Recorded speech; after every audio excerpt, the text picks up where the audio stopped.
नमस्कार। सुबह के 8 बजने के साथ ही वक्त हो गया है सुर्खियां अखबार की का। आपके साथ मैं दीपिका सिंह और मैं हूं आपके साथ आंचल कादिया। शुरुआत करते हैं बड़ी अपडेट के साथ। विकास को नई ऊंचाई, समाज के हर वर्ग को शिकते देगा बजट। आपको बता दें कि कल वित्त मंत्री निर्मला सीतारमण ने बजट पेश किया है। इस बजट को लेकर के हर तरफ चर्चा हो रही है। प्रधानमंत्री नरेंद्र मोदी ने वित्त मंत्री निर्मला सीतारमण द्वारा संसद में 2024-25 का बजट पेश करवाया है और ये बजट नई ऊंचाई छुएगा, ये साफ साफ कहा जा रहा है।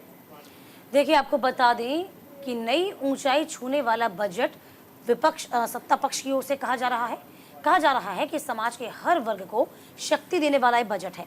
उन्होंने एक वीडियो संदेश के माध्यम से बजट पर अपनी प्रतिक्रिया देते हुए कहा कि बजट भारत को दुनिया की तीसरी सबसे बड़ी अर्थव्यवस्था बनाने के लिए उत्प्रेरक का काम भी करेगा और विकसित भारत की नींव भी रखी जाएगी।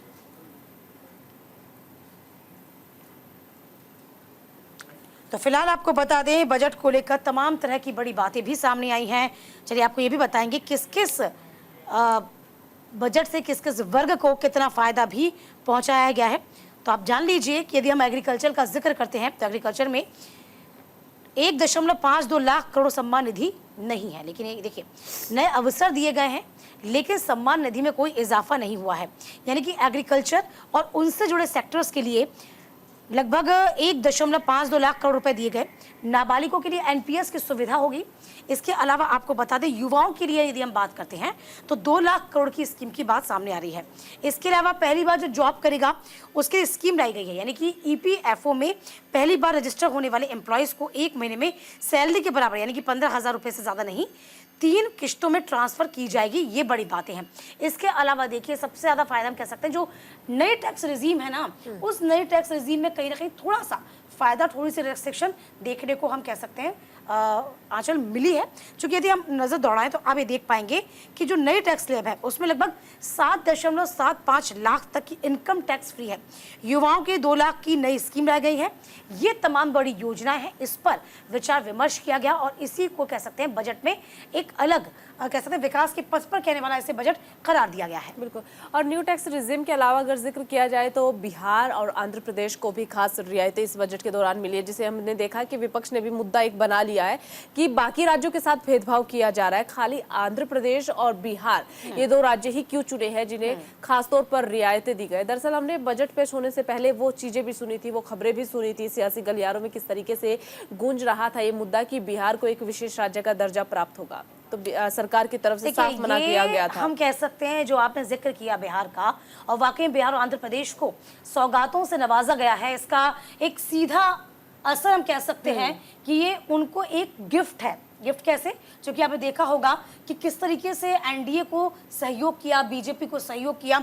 और इस बीच आपको बता दें, लालू प्रसाद यादव ने परसों ही कहा था कि बिहार को लेकर आप कुछ नहीं कर रहे हैं, नीतीश कुमार इस्तीफा दें। अब लालू प्रसाद यादव क्या कहेंगे ये देखने वाली बात होगी। जो यदि हम बिहार का जिक्र करते हैं तो बिहार को सौगातों से न सिर्फ नवाजा गया बल्कि शिक्षा के क्षेत्र में देखिए कितने ही करोड़ रुपए हम कह सकते हैं कि बिहार को मात्र सड़कों के नवीनीकरण के लिए दिए गए हैं। तो कहीं ना कहीं बिहार को प्रोग्रेस करने के लिए, विकास के पथ पर अग्रसर करने के लिए ये एनडीए की पहल है। बिल्कुल। और देखिए साथ ही साथ अगर कल के बजट पर नजर डालें तो सबसे ज्यादा जो बजट है, सबसे ज्यादा जो पैसा है वो नितिन गडकरी के विभाग को मिला है, उसके बाद रक्षा क्षेत्र को मिला है। तो तमाम सारे ऐसे विभाग जिन्हें सिलसिलेवार मिला है, लेकिन इस बार सबसे चौंकाने वाली बात है कि नितिन गडकरी के विभाग को सबसे ज्यादा बजट मिला है। इसके पीछे की वजह मुझे लगता है शायद ये भी हो सकती है कि बीते दिनों हमने देखा कि नितिन गडकरी ने किस तरीके से काम किया है। पूरे देश भर में सड़कें आज के टाइम पर चकाचक हो चुकी है। इंफ्रास्ट्रक्चर से लेकर आप देखिए जो वर्ल्ड क्लास लेवल की सड़कें हैं वो कहीं ना कहीं नितिन गडकरी दिहर से कोई इनकार नहीं कर सकता। जो वर्ल्ड क्लास लेवल की सड़कें बननी चाहिए देश में, किस तरीके से सड़कों का यदि हम जाल देखेंगे, जो बड़े बड़े आप फ्लाईओवर्स देख पा रहे होंगे, वो तमाम जो सौगातें हैं वाकई में एक कह सकते हैं प्लानिंग के तहत आती है और प्लानिंग करना बहुत जरूरी हो जाता है और नितिन गडकरी में ये करके दिखाया है। बिल्कुल। देखिए आपको ये भी बता दें कि बजट 2024 का को लेकर के 4 बड़ी घोषणाएं भी की गई है। सबसे पहले बिहार और आंध्र प्रदेश को लेकर के घोषणा की गई। इसके अलावा 5 साल में 1 करोड़ युवाओं को पेड इंटर्नशिप करवाने की घोषणा की गई है। सबसे बड़ी बात है, जैसे कि आपको ये बता दें कि हर महीने 5,000 रुपए मिलेंगे जो भी इंटर्नशिप करेगा। ये पहली बार हुआ है, युवाओं के लिए कहीं ना कहीं इससे फायदा होगा। इसके अलावा न्यू टैक्स रिजीम, जैसा कि आपसे थोड़ी देर पहले दीपिका ने जिक्र भी किया था। इसके अलावा राजकोषीय घाटा 4.9% रहने का अनुमान भी लगाया जा रहा है। तो ये कुल मिलाकर के 4 बड़ी घोषणा जो इस बजट के दौरान की गई है, और हर एक पर अगर ध्यान से पढ़ा जाए या नजर डाली जाए, सबसे ज्यादा फायदा मुझे लग रहा है कि इंटर्नशिप योजना का कहीं ना कहीं मिलने वाला है। देखिए, हर वर्ग को कहीं ना कहीं साधने की कोशिश की गई है।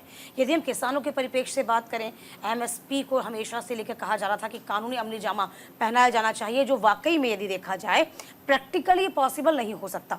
अब ये भी कहा गया था जो किसान सम्मान निधि है उसमें बढ़ोतरी देखने को मिल सकती है, लेकिन ऐसा हुआ नहीं। हालांकि आपको बता दें कि एक जो राशि रखी गई है वह उनके विकास की रखी गई है, जो उनको दी जानी है। तो देखिए, हर क्षेत्र में कहीं ना कहीं थोड़ा थोड़ा काम जरूर किया गया है। अब बात विपक्ष की कर लेते हैं, तो विपक्ष इस पूरे मुद्दे को कहीं ना कहीं भुनाने की कोशिश में आंचल लगा हुआ है। देखिए दीपिका, अभी आप किसानों का जिक्र कर रहे थे। एमएसपी को लेकर के लगातार किसानों की मांग है, लेकिन इस बजट में किसानों के पूरे क्षेत्र को देखते हुए विकास को गति दी गई है, लेकिन किसान अभी भी एमएसपी पर अटके हुए हैं। और ऐसे में कांग्रेस नेता राहुल गांधी सामने आए हैं, किसानों की आवाज उठाई है, और किसानों की तरफ से साफ ये कहा गया है कि राहुल गांधी हमारा साथ दे रहे, सरकार हमारा साथ नहीं दे रही। और कहीं ना कहीं आज जब बजट पर चर्चा होगी, उस दौरान किसानों का मुद्दा भी देखने को मिल सकता है। जाहिर सी बात है। चलिए, आज का दिन देखा जाएगा क्या कुछ आज के दिन में हो पाता है। बढ़ेंगे आगे। इंटर्नशिप योजना पर विवाद। कांग्रेस ने कहा सरकार ने घोषणा पत्र के प्रमुख वादे की नकल की। हिंदुस्तान टाइम्स ने इस खबर को जगह दी है। कांग्रेस ने मंगलवार को दावा किया कि वित्त मंत्री निर्मला सीतारमण ने विपक्षी पार्टी के प्रमुख चुनावी वादे राइट टू अप्रेंटिसशिप एक्ट से सीख ली है, जब उन्होंने मंगलवार को अपने बजट भाषण में कहा कि सरकार 500 शीर्ष कंपनियों में युवाओं के लिए इंटर्नशिप की योजना शुरू करेगी। इसी के साथ उन्होंने आगे भी कई बातों का जिक्र किया, और जिक्र करते हुए कहा कि इस योजना में 5 वर्षों में 10 मिलियन युवा शामिल होंगे। जैसे कि अब थोड़ी देर पहले भी हम बता रहे थे कि इस योजना से कहीं ना कहीं युवाओं को काफ़ी ज़्यादा फायदा होगा, और ये पहली बार ऐसा हुआ है कि पेड इंटर्नशिप गवर्नमेंट की तरफ से करवाई जाएगी। और जो ये पैसा है ईपीएफओ डिपार्टमेंट से सभी के अकाउंट्स में ट्रांसफ़र किया जाएगा। इसका कहीं ना कहीं युवाओं को काफ़ी ज़्यादा फायदा देखने को मिलेगा। इसके अलावा आपको बता दें कि इस योजना से कहीं ना कहीं जो युवा है वो काफी ज्यादा खुश नजर आ रहे हैं। हालांकि बाकी जो डिपार्टमेंट्स है वो काफी निराश भी नजर आ रहे हैं।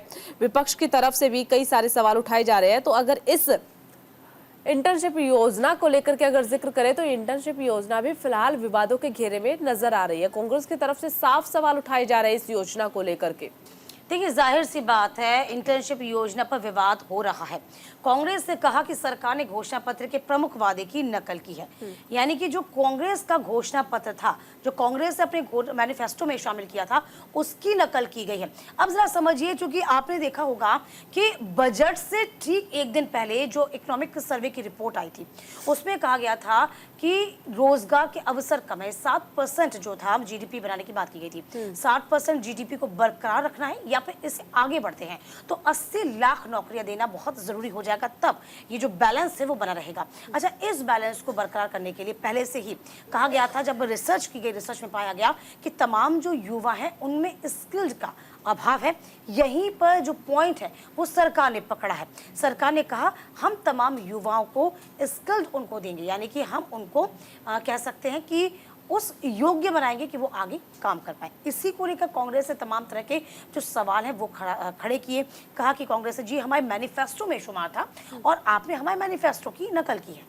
देखिए, कांग्रेस की तरफ से जैसे दीपिका ये कहा जा रहा है कि ये जो योजना थी हमारे मैनिफेस्टो में थी और हमारे मैनिफेस्टो की नकल की है। अगर नकल भी की है तो विपक्ष को तो खुश होना चाहिए। ये भी एक पॉइंट है यहाँ पर कि जो वो चाहते थे वो सत्ता पक्ष ने कर दिया, तो इस पर सवाल क्यों विपक्ष उठा रहा है, ये बड़ा मुद्दा यहाँ पर बन रहा है। विपक्ष को लगता है कि ये तो हमारी गेंद थी, आपने अपने पाले में कैसे ले ली। हाँ। यदि हम सत्ता में आते तो शायद इसका बेनिफिट मिलता। चलिए, आपको ये बात जानना भी बहुत जरूरी हो जाता है, क्योंकि युवाओं के लिए 2 लाख करोड़ की 5 ऐसी स्कीम है जिस पे सरकार ने फोकस किया है। बारी बारी से आपको बता देते हैं। पहली है कि पहली बार जॉब करने वालों के लिए कहीं ना कहीं ईपीएफओ में पहली बार रजिस्टर होने वाले एम्प्लॉयज को महीने की सैलरी के बराबर, यानी कि 15,000 रुपए ज्यादा राशि नहीं होनी चाहिए, 3 किश्तों में ट्रांसफर की जाएगी। दूसरा, मैन्युफैक्चरिंग में जॉब क्रिएशन के लिए भी स्कीम रखी गई है। तो मैन्युफैक्चरिंग सेक्टर से जुड़े फर्स्ट टाइम एम्प्लॉयज को ईपीएफओ में जमा के आधार पर 4 साल का इंसेंटिव मिलेगा। 50 लाख युवाओं को इससे फायदे की संभावना है। तीसरा है, एम्प्लॉयर्स के सपोर्ट के लिए सी है, यानी कि ईपीएफओ कॉन्ट्रीब्यूशंस एम्प्लॉयज को 2 साल तक हर महीने 3 साल का रिइंबर्समेंट करेगी। 50 लाख लोगों को इससे फायदा होगा। चौथा, स्किलिंग, ये सबसे प्रमुख है। देखिए, 5 साल के दौरान 20 लाख युवाओं को स्किल्ड बनाने के लिए, यानी कि उनको निखारने के लिए 60,000 करोड़ रुपए खर्च किए जाएंगे। और इसके लिए 1,000 इंडस्ट्रियल ट्रेनिंग इंस्टीट्यूट, यानी कि ITI को अपग्रेड किया जाएगा, सो दैट कि जरूरत के हिसाब से नए कोर्सेज तैयार किए जा सके। लास्ट और सबसे खास, जिस पर सवाल खड़े किए जा रहे हैं कांग्रेस के द्वारा, कि 500 कंपनियों में इंटर्नशिप ये दी जाएगी और सरकार ये सुनिश्चित करेगी कि तमाम जो कंपनियां हैं वो इंटर्नशिप मुहैया कराएं। 1 करोड़ युवाओं को 5 साल में स्किल्ड किया जाएगा। 500 टॉप कंपनियों में इंटर्नशिप देगी। तो ये देखिए, ये काम जो है अब किए जाएंगे। हालांकि कांग्रेस का दावा तो सभी ने सुना ही कि चुनावी वादे हमने किया था और इसको आपने ग्रैब कर लिया है, ये कहीं ना कहीं छलावा किया गया है। बिल्कुल। और देखिए, इससे अलग अगर एक बात का और जिक्र किया जाए तो वो ये कि जिन स्टूडेंट्स को सरकारी योजनाओं का फ़ायदा नहीं मिल रहा है, उनको लेकर के भी यहाँ पर योजनाओं का जिक्र किया गया है, कई सारी बातों का जिक्र किया गया है। जैसे कि कहा गया है कि जो स्टूडेंट्स हैं जो सरकारी योजनाओं का फ़ायदा नहीं ले रहे, उन्हें देश भर के संस्थानों में, किसी भी संस्थान में आप जा सकते हैं, एडमिशन के लिए 10 लाख तक का लोन सरकार की तरफ से दिया जाएगा। ये मदद स्टूडेंट्स की जाएगी अगर आप अपने स्किल्स को निखारना चाहते हैं। अगर आप पढ़ना चाहते हैं तो आप जाइए, देश भर की किसी भी संस्था में एडमिशन लीजिए, लोन गवर्नमेंट देगी। और सालाना लोन पर ब्याज जो है वो सिर्फ और सिर्फ 3% पैसा ही सरकार देगी, ये भी कहा गया। तो ये भी कहीं ना कहीं स्टूडेंट्स के, युवाओं के फायदे के लिए एक अच्छी चीज है। तो कुल मिलाकर के अगर बजट पर नजर डाले तो हर वर्ग का खास ख्याल रखा गया है, युवाओं का खास ख्याल रखा गया, और अब विपक्ष कहीं ना कहीं से मुद्दा बनाता हुआ नजर आ रहा है। हर चीज परफेक्ट कुछ भी नहीं होती है, कहीं ना कहीं कुछ ना कुछ लूप होल्स रह जाते हैं। लेकिन बजट को देखा जाए तो ये उम्मीदों वाला बजट जरूर कहा जा रहा था। हर वर्ग को साधने की कोशिश सरकार ने जरूर की। चलिए यहाँ से आगे बढ़िए। बिल्कुल, दिल्ली वालों के लिए धोखे वाला बजट इसे कहा जा रहा है, ये आतिशी की तरफ से कहा गया है। अमर उजाला ने भी इस खबर को बड़ी ही अहम जगह दी है। दरअसल वित्त मंत्री आतिशी ने कहा है कि भाजपा के पास सब कुछ है, ज्यादा बजट है, LG है, दिल्ली के अफसरों पर कंट्रोल है, लेकिन सब कुछ होने के बावजूद भाजपा ने पिछले 11 सालों में एक काम नहीं किया। ये भाजपा का मॉडल है। दूसरी तरफ अरविंद केजरीवाल का मॉडल, जिसके पास सिर्फ सालाना 40,000 करोड़ रुपए ही आते हैं। तो कहीं ना कहीं दिल्ली वालों के लिए धोखे वाला बजट बता दिया गया। जाहिर सी बात है, देखिए, दिल्ली के लिए क्या कुछ होना चाहिए ये पहले भी कहा गया था आतिशी के द्वारा और आम आदमी पार्टी के तमाम नेताओं के द्वारा। और देखिए, राजनीति तो अब हम कह सकते हैं होना लाजमी है, होगी, गरमाएगी। स्पेशली दिल्ली का जिक्र कर लें, विधानसभा चुनाव भी होने हैं और इसी को लेकर हर एक मुद्दे पर जो आतिशी है, आम आदमी पार्टी है, वो सरकार को कटघरे में खड़ा कर रही है। और देखिए, ये जो अदावत है, हम इसे अदावत ही कहेंगे, क्योंकि बहुत पुरानी है, LG को लेकर और आम आदमी पार्टी सरकार को लेकर।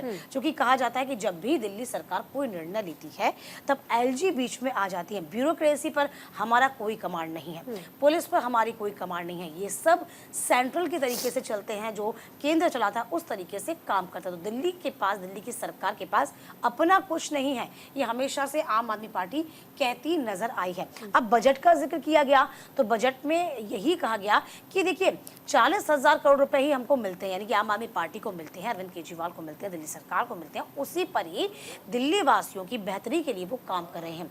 यहाँ पर सरकार की ओर से कोई इनिशिएटिव नहीं लिया गया। इस बजट में भी सिर्फ दिल्ली को सूखा ही छोड़ दिया गया। बिल्कुल। और देखिए, आम आदमी पार्टी अक्सर ही हमलावर नजर आती है केंद्र सरकार पर, LG पर। अब जब बजट पेश किया गया तो दिल्ली वालों को काफ़ी ज़्यादा उम्मीदें थी। उम्मीद की वजह यही थी कि दिल्ली में विधानसभा चुनाव भी होने वाले, तो कहीं ना कहीं इस बार मेहरबान नज़र आ सकती है गवर्नमेंट दिल्ली को लेकर के। लेकिन जब बजट पेश हुआ और दिल्ली को कुछ भी नहीं मिला, बिहार और आंध्र प्रदेश पर फोकस किया गया, तो दूसरे राज्य तो भागी नजर ही आ रहे हैं। लेकिन अब आतिशी खुल करके सामने आई और कहा है कि दिल्ली को कुछ नहीं मिला है। सवाल यही होता है, जो मिलता है क्या आप उसका उपयोग कर पाते हैं? अब देखिए, भारी बारिश है लेकिन जल भराव की समस्या है। इससे पहले गर्मी थी, तब पानी की दिक्कत पड़ गई थी कि आखिरकार पानी का जो वाटर लेवल है वो कम हो गया था। तो जो आपको मिल रहा है आप उस पर काम नहीं कर रहे हैं, आपको और ज़्यादा चाहिए, लेकिन ज़्यादा चाहने के लिए पहले की जो आपकी राशि है उसका व्यय तो उचित तरीके से करिए। ये सवाल तो केंद्र ने भी खड़ा कर दिया था। बिल्कुल। और देखिए, आप जैसे कि जिक्र कर रहे हैं कि बारिश है, वो तो हमने वो उस वक्त भी देखा था कि दिल्ली में पहली बारिश हुई और हर तरफ पानी ही पानी नजर आ रहा था। और ये कोई इस साल नहीं हुआ, पिछले साल देखिए सारे पॉश एरियाज जो थे वो जलमग्न हो गए थे। दिल्ली में कभी पानी की जो किल्लत थी, गर्मियों में ऐसी दशा हमने दिल्ली की नहीं देखी। ये खामियां कौन करता है? ये खामियों को दुरुस्त करने का काम राज्य सरकार का होता है। क्या राज्य सरकार ने उतना काम किया? ये पहले आतिशी जवाब देना चाहिए। बहरहाल आगे बढ़ जाएंगे। नीतीश ने प्रगतिशील बिहार पैकेज की सराहना की है और इससे राजद निराश हुआ, आरजेडी निराश हुआ था। आपको बता दें, बिहार के मुख्यमंत्री नीतीश कुमार ने मंगलवार को केंद्रीय बजट का स्वागत किया, प्रगतिशील बता दिया। इसमें राज्य के लिए सड़कों से लेकर पर्यटन, सिंचाई, बुनियादी ढांचे से लेकर स्वास्थ्य तक की सेवाएं निर्धारित की गई। इसके अलावा राज्य विधानसभा में विपक्ष के नेता तेजस्वी यादव ने इन उपायों को निराशाजनक बताया है। केंद्रीय वित्त मंत्री निर्मला सीतारमण की घोषणा ने केंद्र में नई राष्ट्रीय जनतांत्रिक गठबंधन यानी कि एनडीए सरकार में जनता दल यूनाइटेड के महत्व को उजागर किया है। नीतीश ने अपने राज्य की मांगों को आगे बढ़ाने का श्रेय लिया है। इसके बाद अब तेजस्वी यादव हमलावर नजर आ रहे हैं कि राज्य को जिस तरीके से बड़ी सौगात मिली है, तो कहीं ना कहीं लग रहा था कि बिहार वाले काफी ज्यादा खुश होंगे।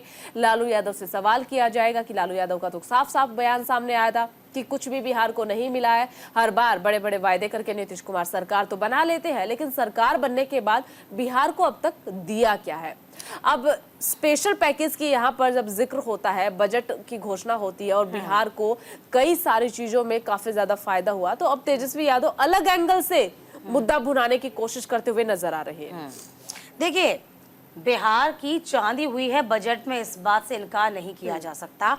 और बड़ी बात यह है कि एक दिन पहले लालू प्रसाद यादव तमाम बड़ी बातें कह रहे थे कि आपने विशेष पैकेज की बात कर रहे थे। क्योंकि आपने देखा होगा, लोकसभा चुनाव जब हुए थे, खत्म हुए थे, रिजल्ट आए थे, तब या तो चंद्रबाबू नायडू और बिहार में नीतीश कुमार पर ही निशाना था। यानी कि ऐसा कहा जा रहा था कि बिहार के लिए कहीं ना कहीं उनको एक बड़े पैकेज की जरूरत है और विशेष राज्य बनाने की बात वो कह सकते हैं, ये सामने आया था।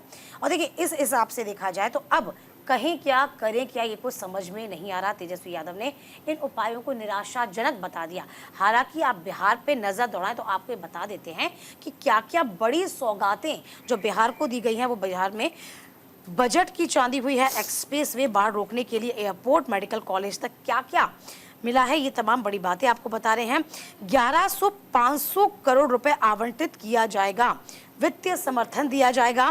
अमृतसर कोलकाता इंडस्ट्रियल कॉरिडोर की बात की गई है और ये भी कहा गया है कि तमाम बड़ी चीजें, 4 नए एक्सप्रेस वे बनाने के प्रस्ताव दिए गए हैं। बिहार में सड़क प्रोजेक्ट के लिए 2600 करोड़ रुपए के पैकेज की घोषणा हुई। इसके अलावा 2100 करोड़ के पावर प्लांट का ऐलान किया गया है।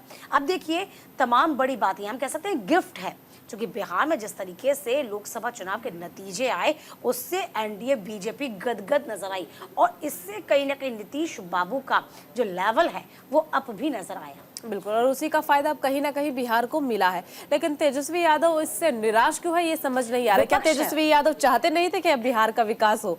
फिलहाल यह वक्त हो चला एक छोटे से ब्रेक का, जल्द हाजिर होंगे। ब्रेक के बाद एक बार फिर आप सभी का स्वागत है। पश्चिम बंगाल को बजटीय आवंटन से बड़ा शून्य मिला है। इस बात के खिलाफ ममता बनर्जी मुखर हो गई है। ममता बनर्जी ने साफ कहा है कि पश्चिम बंगाल ने ऐसा कौन सी गलती कर दी है कि जो बजट से दूर रखा गया है। दरअसल केंद्रीय वित्त मंत्री निर्मला सीतारमण द्वारा पेश किए गए बजट में पश्चिम बंगाल को वंचित किए जाने पर आरोप लगाते हुए राज्य की मुख्यमंत्री ममता बनर्जी ने मंगलवार को इसे राजनीतिक रूप से पक्षपाती बजट करार दिया है। देखिए, उनके द्वारा कहा गया कि यह गरीब विरोधी, जन विरोधी और राजनीतिक रूप से पक्षपाती पूर्ण बजट है। तृणमूल कांग्रेस के अध्यक्ष ने भाजपा के नेतृत्व वाली राष्ट्रीय जनतांत्रिक गठबंधन सरकार पर पश्चिम बंगाल से ईर्ष्या करने का आरोप लगाया। कहा, राज्य को बजटीय आवंटन में एक बड़ा शून्य मिला। सुश्री बनर्जी ने यह कहा कि ये बजट पूरी तरीके से दिशाहीन है, जन विरोधी है, इसमें कोई विजन नहीं है, केवल एक राजनीतिक मिशन है। मुझे कोई रोशनी दिखाई नहीं दे रही, ये अंधेरा अंधेरा और अंधेरा है। देखिए, कोई पहली मर्तबा नहीं है आंचल की ममता बनर्जी इस तरह की बात कह रही हो। हालांकि ये स्पष्ट है कि कुछ खास रियायत जो है वो पश्चिम बंगाल के लिए स्पेशली जैसे कि बिहार या आंध्र प्रदेश को दी गई है, वह इस बजट में बंगाल को नहीं मिली।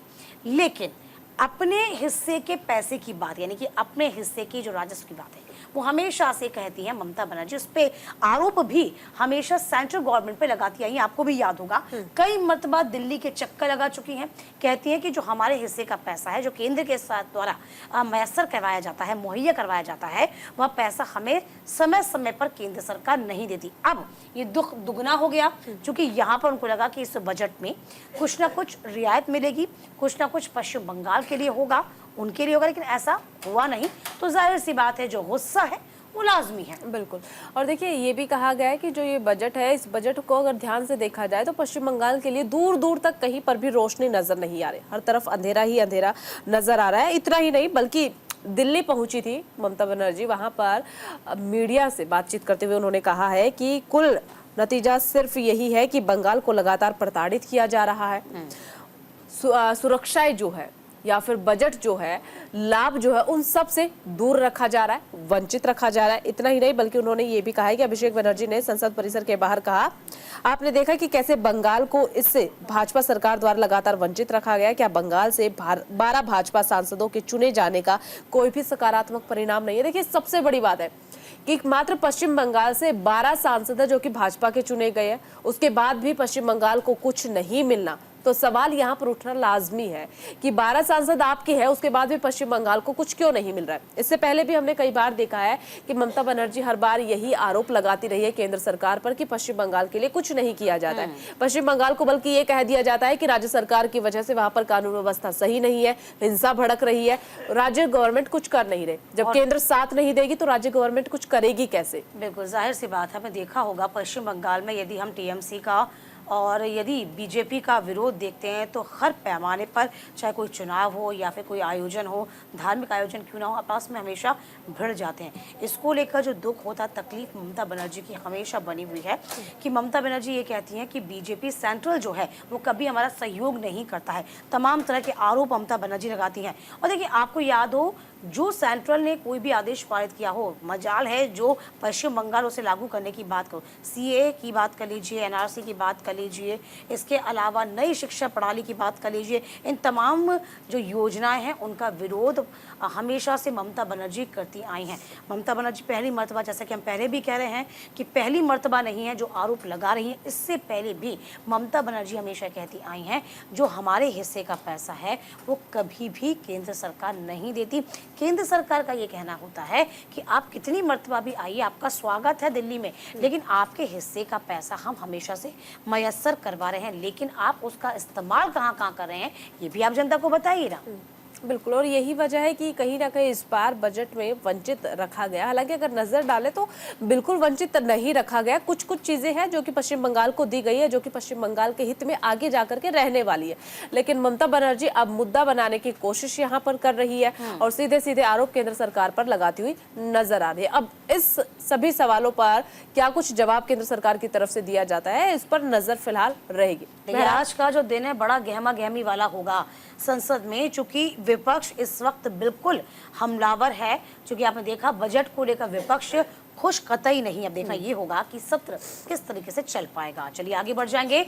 यूपी उत्तराखंड समेत 11 राज्यों में भारी बारिश का अलर्ट हुआ है। मौसम विभाग ने इस बाबत चेतावनी जारी की है।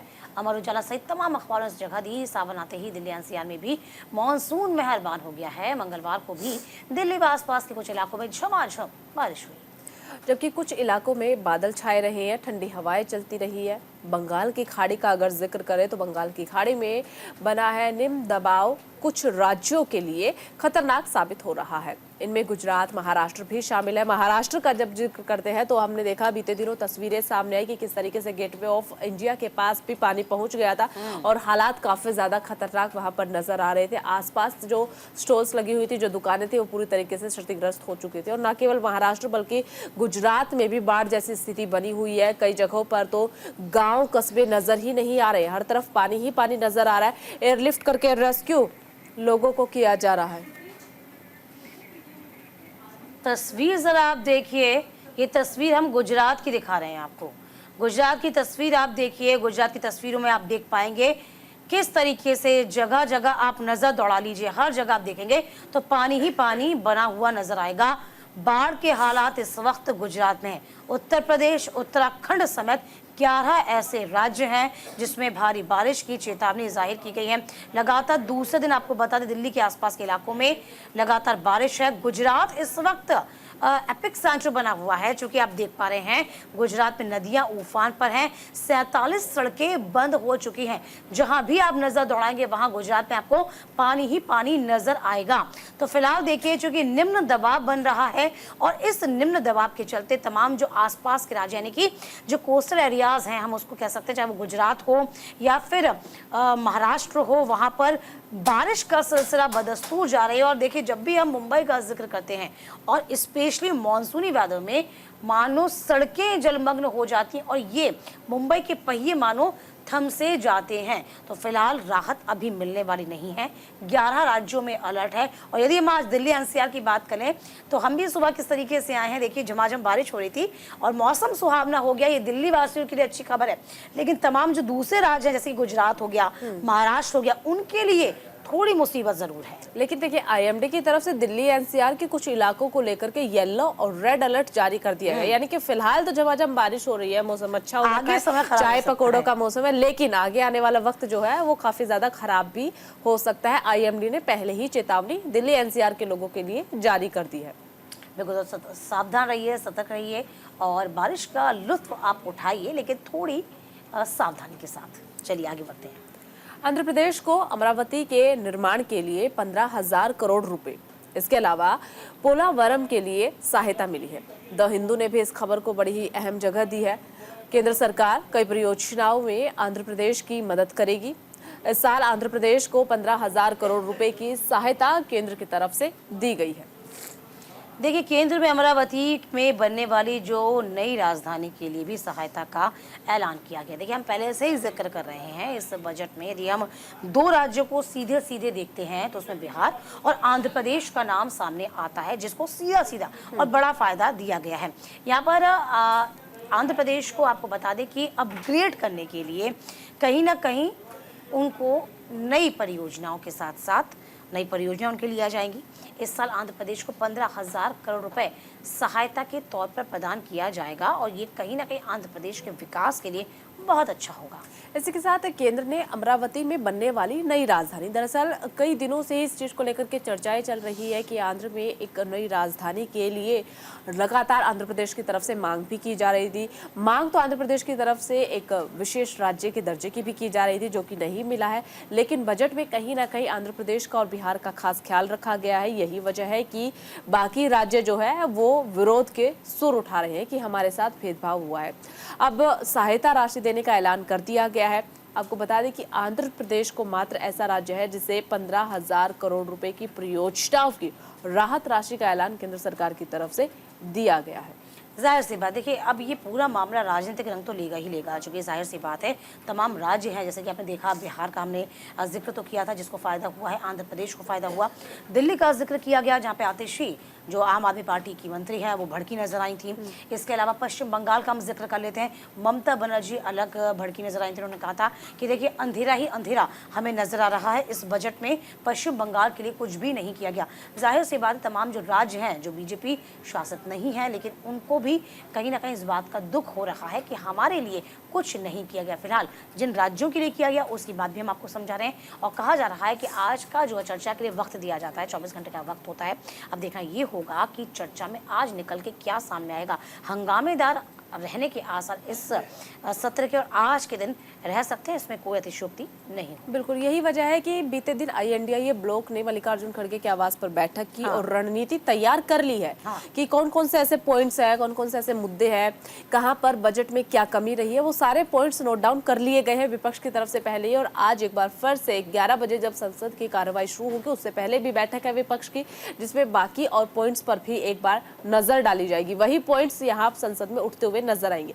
लेकिन सबसे अहम सवाल ये बना हुआ है, इसी पर नजर आज दिन पर रहने वाली है। हमने बीते समय में देखा है कि जब भी विपक्ष को कोई आवाज उठानी होती है तो विपक्ष की संसद में सुनवाई नहीं होती है, जैसा कि आरोप विपक्ष की तरफ से लगाया जाता है, और इसलिए विपक्ष गुस्से में आकर के वॉकआउट कर देता है, बाहर आकर के अपने विरोध के सुर उठाता है, लेकिन संसद के अंदर अपने मुद्दे नहीं उठा पाता। क्या आज भी कुछ ऐसा ही देखने को मिलेगा या फिर संसद में पूरा विपक्ष एकजुट होकर के डटा रहेगा? इस पर खास तौर पर नजर रहने वाली है। तो देखना ये होगा कि सत्ता पक्ष के लिए क्या सत्र चलाना आसान होगा? क्या तमाम जो विधेयक हैं जिन पर आज मुहर लगने वाली है, या यूं कह सकते हैं इस मॉनसून सीजन पे मुहर लगवाने वाली है, क्या विपक्ष उसमें सहयोग करेगा? ये देखने वाली बात होगी। चलिए आगे बढ़ेंगे। विपक्ष का कहना है कि गैर एनडीए दलों द्वारा शासित राज्यों की अनदेखी की गई है। मुख्यमंत्री नीति आयोग की बैठक का बहिष्कार करेंगे। द हिंदू ने इस खबर को भी जगह दी है। विपक्ष ने केंद्रीय बजट की आलोचना करते हुए कहा कि ये भाजपा के दो प्रमुख सहयोगी जनता दल यूनाइटेड और तेलुगु देशम पार्टी को खुश करने के लिए राजनीति की बाजीगरी है, जबकि बेरोजगारी, मुद्रास्फीति की उच्च दर जैसी मुद्दों को संबोधित करने के लिए कुछ भी नहीं किया गया। विपक्ष ने इसी के साथ इस बात का भी जिक्र किया है कि गैर राष्ट्रीय जनतांत्रिक गठबंधन दलों द्वारा शासित राज्यों को नजरअंदाज कर दिया गया, यानी कि जिस तरीके से बजट में फोकस बिहार और आंध्र प्रदेश पर किया गया है, उसे लेकर के कहा गया है कि बाकी राज्यों की गलती क्या थी। यही सवाल ममता बनर्जी ने भी पूछा है कि पश्चिम बंगाल की गलती क्या है, पश्चिम बंगाल ने ऐसा क्या किया है। वही पूरे विपक्ष का कहना है कि आखिरकार बाकी राज्यों की गलती क्या है जो बाकी राज्यों को नजरअंदाज बजट के दौरान कर दिया गया है। विपक्ष ने इसी के साथ इस बात का भी जिक्र किया है कि गैर एनडीए दलों द्वारा शासित राज्यों की अनदेखी की गई है। मुख्यमंत्री नीति आयोग की बैठक का बहिष्कार विपक्ष करेगा। देखिए, नीति आयोग की बैठक बहुत ज़रूरी हो जाती है। तमाम राज्यों के जो मुख्यमंत्री हैं इसमें शिरकत करते हैं। और देखिए, विपक्ष ने ये भी कहा है कि केंद्रीय बजट की आलोचना करते हुए कहा कि ये भाजपा के दो प्रमुख सहयोगी दलों यानी कि जेडीयू और तेलुगु देशम पार्टी को खुश करने के लिए राजनीतिक बाजीगरी है। और देखिए, यही कहा गया था कि कहीं ना कहीं बिहार को और आंध्र प्रदेश को सीधे सीधे फायदा दिया गया है, तमाम राज्यों की अनदेखी की गई है। और इसी को लेकर आज सवाल खड़ा किया जा रहा है। कहा गया है कि ये जो बजट है सिर्फ दो राज्यों को ही केंद्र में रखकर या उनको सेंट्रलाइज किया गया है, उन्हीं को फायदा दिया गया है। हमने बिहार का जिक्र आपसे किया ही था, पश्चिम बंगाल की बात हमने कही थी, जिसमें ममता बनर्जी ने पहले भी कहा कि अंधेरा ही अंधेरा दिखाई दे रहा है, हमें यहाँ पर कुछ भी नहीं दिया गया, जिसके दरकार हम पहले से भी कर रहे थे। लेकिन बिहार को, पश्चिम बंगाल को दरकिनार किया गया। आतिशी का जिक्र किया, दिल्ली का जिक्र किया गया, कहा कि हमें भी कुछ नहीं दिया गया।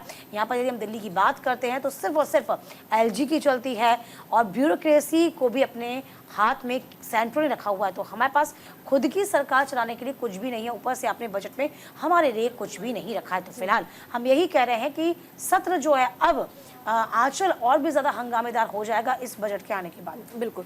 और देखिए, कहीं ना कहीं जो दो पार्टियां बेहद ही ज़्यादा महत्वपूर्ण थी लोकसभा चुनाव के रिजल्ट सामने आने के बाद, नीतीश कुमार की और तेलुगु देशम पार्टी काफ़ी ज़्यादा महत्वपूर्ण थी, टीडीपी और जेडीयू। लेकिन ऐसा नहीं है कि बजट जब पेश किया जाए तो फोकस जो है इन दोनों ही पार्टियों पर रखा जाए। अगर आप पूरी तरीके से फोकस रखेंगे तो सवाल उठना लाजमी है। आप फोकस रखिए, लेकिन इतना ही रखिए ताकि दूसरे राज्यों को ये ना लगे कि हमारे साथ भेदभाव हुआ। अब बाकी तमाम राज्य आवाज़ उठा रहे हैं एक सुर में कि हमारे साथ भेदभाव हुआ, तो कहीं ना कहीं मुझे लगता है कि केंद्र को इसका खामियाजा भुगतना आज पड़ सकता है, क्योंकि विपक्ष काफी ज्यादा मजबूत इस बार नजर भी आ रहा है। बिल्कुल, जाहिर सी बात है विपक्ष का काम है कटघरे में सरकार को खड़ा करना, क्योंकि जाहिर सी बात है जो हम INDI गठबंधन की परफॉर्मेंस देखें इस बार बहुत शानदार रही है और बेबाक तरीके से विपक्ष अपनी बात रख रहा है। आपने खुद देखा होगा राहुल गांधी को, चूँकि नेता प्रतिपक्ष हैं और अपनी बात को बहुत तरीके से रखना वो अब सीख चुके हैं। अब देखना ये होगा क्या मुश्किलें एनडीए के लिए और बीजेपी के लिए बढ़ जाएंगी। फिलहाल आगे बढ़ते हैं। नीट दोबारा नहीं होंगे, फिर से जारी होंगे नतीजे। देखिए, केंद्रीय शिक्षा मंत्री धर्मेंद्र प्रधान ने मंगलवार को 23 जुलाई को कहा कि एनटीए 2 दिनों के भीतर नीट यूजी 2024 का फाइनल रिजल्ट घोषित करेगा। ये जानकारी उन्होंने देर शाम प्रेस कॉन्फ्रेंस के जरिए दी है। इससे पहले सुप्रीम कोर्ट ने 5वीं सुनवाई के दौरान आदेश दिया कि नीट की परीक्षा दोबारा नहीं होगी, बल्कि रिजल्ट एक बार फिर से जारी किए जाएंगे। सीजीआई ने कहा कि पूरी परीक्षा में गड़बड़ी होने के पर्याप्त सबूत फिलहाल नहीं मिले हैं। और इसी बात का जिक्र संसद के अंदर शिक्षा मंत्री धर्मेंद्र प्रधान भी करते हुए नजर आए थे, जब विपक्ष की तरफ से आवाज उठाई गई थी कि हर बार पेपर लीक क्यों हो जाते हैं, धांधली क्यों हो रही है, बच्चों के भविष्य के साथ खिलवाड़ क्यों किया जा रहा है। राहुल गांधी की तरफ से, अखिलेश यादव की तरफ से ये सवाल संसद के अंदर पूछे गए। तब धर्मेंद्र प्रधान, जो कि शिक्षा मंत्री, उनकी तरफ से कहा गया था कि फिलहाल पर्याप्त सबूत नहीं मिले हैं, कड़ी कड़ी जोड़ करके पूरे मामले की कार्रवाई की जा रही है, छानबीन की जा रही है, जो भी नाम सामने आ रहा है उनसे पूछताछ हो रही है, जो आरोपी है उन्हें गिरफ्तार भी किया जा रहा है। तो अभी इस पर कुछ भी कहना गलत होगा। सुप्रीम कोर्ट में मामला चल रहा है, सुप्रीम कोर्ट की तरफ से आदेश आने दीजिए। जैसे ही सुप्रीम कोर्ट अपना फैसला सुनाएगा उसके बाद हम जवाब देने के लिए तैयार है, ये धर्मेंद्र प्रधान की तरफ से कहा गया था। और कल 5वीं सुनवाई के दौरान सुप्रीम कोर्ट ने साफ कर दिया है कि पर्याप्त सबूत नहीं मिले हैं कि नीट यूजी परीक्षा में गड़बड़ी हुई है। रिजल्ट में गड़बड़ी हुई है, इसलिए रिजल्ट एक बार फिर से जारी किया जाएगा, लेकिन परीक्षा जो है वो दोबारा नहीं करवाई जाएगी। ये स्पष्ट सुप्रीम कोर्ट की तरफ से कर दिया गया है। देखिए, आपको ये भी समझना होगा कि नीट से जुड़ी 40 याचिकाओं पर जो सुनवाई चल रही थी वो सुनवाई पूरी हो चुकी है और इसमें फैसला जो है, अंतिम फैसला सुरक्षित रख लिया गया है। फैसला कब सुनाएगी ये तो नहीं पता, लेकिन नीट की काउंसलिंग आपको बता दें कि 24 जुलाई से शुरू हो जाएगी, आज से शुरू हो जाएगी। सीजीआई ने कहा हम पेपर लीक के ठोस सबूत के बिना री एग्ज़ाम का फैसला नहीं दे सकते, यानी कि आप ठोस सबूत लाइए, उसके बाद ही हम इस पर फैसला करेंगे। क्योंकि पूरा का पूरा एग्ज़ाम रद्द करना ये कोई भी समझदारी नहीं हो सकती और इसको हम लागू नहीं कर सकते हैं। हो सकता है कि सीबीआई जांच के बाद पूरी तस्वीर ही बदल जाए, लेकिन आज हम किसी भी हालत में ये नहीं कह सकते कि पेपर लीक पटना हजारीबाग तक सीमित नहीं है। हालांकि देखिए, इसी बात को लेकर सुप्रीम कोर्ट ने कहा है कि ज़रूरी नहीं है कि पूरे एनटीए में या फिर सिस्टम में गड़बड़ी हो, ये देखने वाली बात है। हालांकि फैसला सुरक्षित रख लिया गया है, इस पर आगे तमाम तरीके से फैसला आना बाकी है, लेकिन री एग्ज़ाम हो ये ज़रूरी नहीं और काउंसलिंग जो है वो शुरू हो जाएगी। बिल्कुल। खबरों में आगे बढ़ते हैं। पुंछ में घुसपैठ की साजिश नाकाम कर दी गई है, लेकिन एक जवान का बलिदान भी यहाँ पर देखने को मिला है। आपको बता दें कि जम्मू कश्मीर में हम लगातार देख रहे हैं कि किस तरीके से घुसपैठ की कोशिशें की जा रही है। पाकिस्तान की तरफ से मंगलवार सुबह जम्मू कश्मीर के पुंछ जिले में कृष्णा घाटी सेक्टर में एलओसी पर आतंकियों ने घुसपैठ को भारतीय सेना के सतर्क जवानों ने नाकाम कर दिया है। देखिए, आतंकवादियों को पीछे खदेड़ने के दौरान एक जवान बलिदान भी हुए। वीरगति को पाने वाले जवान सुभाष चंद्र उत्तर प्रदेश के हाथरस के निवासी थे। तो पुंछ में घुसपैठ की साजिश को नाकाम किया गया। देखिए, हमारे जवान जो हैं वो लगातार आतंकवाद को खत्म करने का जिम्मा संभाले हुए हैं।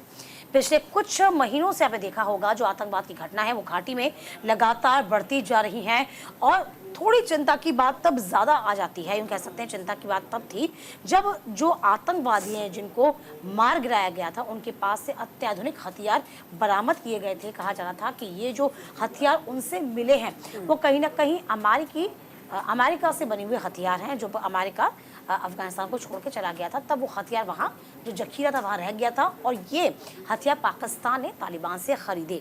तो फिलहाल देखिए, यहाँ थोड़ी चिंता की बात थी और इसी को लेकर चिंता व्यक्त की जा रही थी। हालांकि हर एक कोशिश को नाकाम करने की तैयारी में हमेशा हमारे जवान तत्पर रहते हैं, लेकिन दुखद है हमारे एक जवान इसमें शहीद भी हुए। बिल्कुल। देखिए दीपिका, हमेशा हमारे जवान तत्पर तो रहते हैं, पूरी तरीके से तैयार भी है।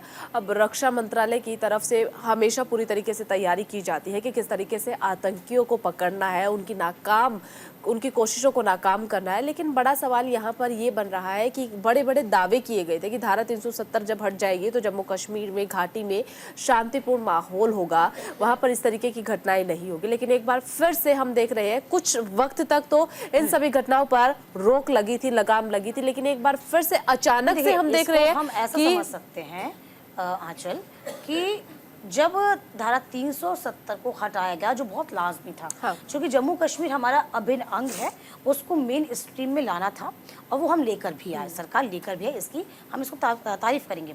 आपको याद होगा किस तरीके से पत्थरबाजी की समस्या बहुत मुंह बाएं खड़ी हुई थी।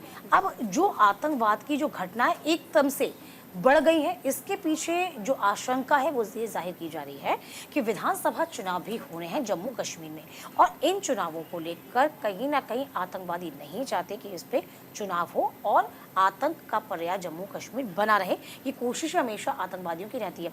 इस बीच खबर ये भी कि जो अमरनाथ यात्रा चलती है, अमरनाथ यात्रा को लेकर हमेशा से ही आतंकवादी नहीं चाहते कि सुचारू रूप से ये यात्रा जो है वो चल पाए। लेकिन हमें सल्यूट करना होगा हमारे जवानों को जो अपनी जान पर खेलकर हमारी रक्षा करते हैं, हमारे श्रद्धालुओं की रक्षा करते हैं। और देखिए, अमरनाथ यात्रा चल रही है और सावन तक चलती रहेगी यात्रा, और किस तरीके से हम ये कह सकते हैं हमारे जवान, एक भी ऐसी घटना नहीं है जिसमें श्रद्धालुओं को चोट पहुंची हो। तो देखिए, हमारे जवान तत्पर हैं, तैयार हैं। आतंकवादी चाहते भी यही हैं कि जम्मू कश्मीर को बायकॉट कर दिया जाए, जम्मू कश्मीर को हटा दिया जाए, जम्मू कश्मीर कोई घूमने भी ना जाए। तो देखिए, आपको फिर बता रहे हैं, घबराने की ज़रूरत नहीं है। सेना अपना काम कर रही है, लेकिन आपको भरोसा रखना होगा। घाटी में परिवर्तन आ रहा है और जड़ से आतंकवाद को हम खत्म करके दिखाएंगे। बिल्कुल। और देखिए, इसी के साथ एक चीज़ और आप सभी को बता दें कि जहां से आतंकी घुसते हैं वो इलाका भी आइडेंटिफाई कर लिया गया है और वहां पर ज़्यादा से ज़्यादा जवान तैनात कर दिए गए हैं ताकि उस इलाके को ही पूरी तरीके से ब्लॉक कर दिया जाए, ताकि आतंकी जो घुस रहे हैं लगातार उन्हें रोका जा सके। चलिए आगे बढ़ेंगे। पेरिस ओलंपिक्स का आगाज हो गया है। फर्राटा, धाविका, शैली, नडाल और लेब्रन बिखरेंगे चमक, और 26 जुलाई से शुरू हो रहे खेलों में महाकुंभ में हर उम्र के खिलाड़ी अपनी चमक बिखेरते नजर आएंगे। बिल्कुल, आपको बता दें कि 11 साल की स्केटबोर्ड खिलाड़ी से लेकर के 60 पार के घुड़सवार तक इस ओलंपिक में मेडल के जद्दोजहद में शामिल आपको नजर आने वाले हैं। हर कोई अपनी पूरी कोशिश नजर आने वाला है। जल्द ही पेरिस ओलंपिक की शुरुआत होने वाली है और हम देख रहे हैं कि पेरिस ओलंपिक को लेकर के खिलाड़ी काफ़ी ज़्यादा उत्साहित भी नजर आ रहे। इसमें हर वर्ग के लोग शामिल हैं और जिनकी रुचि जिस खेल में है वो सभी अपनी रुचि यहाँ पर दिखाते हुए नजर आ रहे हैं। आगाज शुरू हो चुका है। ऐसे में आपको बता दें कि खिलाड़ी अब अपनी चमक बिखेरते हुए नजर आने वाले 26 जुलाई, यानी कि वक्त भी अब कम बचा हुआ है। 26 जुलाई से शुरू हो रहे खेलों के महाकुंभ में हर उम्र के लोग, हर उम्र के खिलाड़ी चमकते हुए नजर आने वाले हैं। देखिए, ये जो उत्साह है ये इसलिए भी बना हुआ है क्योंकि पिछले ओलंपिक में, टोक्यो ओलंपिक में हमारा शानदार प्रदर्शन रहा था जो हमारे कॉन्फिडेंस को और बूस्ट करता है। और आपको याद होगा कि किस तरीके से प्रधानमंत्री मोदी ने जब तमाम खिलाड़ी रवाना हो रहे थे उनसे मुलाकात की थी, उनका उत्साहवर्धन किया था, उनको साफ कहा था देखिए, मेडल लाना चलता है, हार जीत चलती रहती है, ये अच्छी बात है कि हम मेडल ला पाएँ, लेकिन आप हार मत मानिएगा, ये सबसे बड़ी बात है और ये सीख भी है। चलिए, इसी के साथ आज सुर्खियां अखबार की में अभी के लिए बस इतना ही। फिर हाजिर होंगे तमाम खास खबरों के साथ। आप देखते रहिए न्यूज़ इंडिया। नमस्कार।